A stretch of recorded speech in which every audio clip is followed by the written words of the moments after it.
వల్లి దేవసేన ఇద్దరిని ఇచ్చి సుబ్రహ్మణ్యేశ్వర స్వామి వారికి కళ్యాణం చేశారు.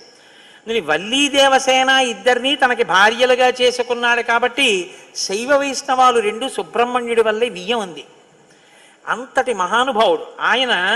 మహాజ్ఞాని, యుక్తకేశుడై గుండుతో గోచి పెట్టుకుని నిలబడి ఉంటాడు. అందుకే సుబ్రహ్మణ్య క్షేత్రాల్లో స్వామి వలయలో అలా నిలబడి ఉంటాడు.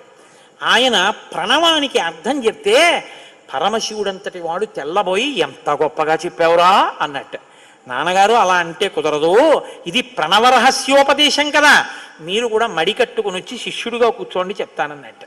ఒరే ఎంత బాగా చెప్పావురా అని వచ్చి కూర్చుని విన్నట్ట. శివుడంతటి వాడు ఇంత బాగా చెప్పగలిగిన కొడుకు పుట్టాలని కదా కోరుకున్నాడు. ఆత్మాదిచ్చేత్ పుత్రాదిచ్చేత్ పరాజయం.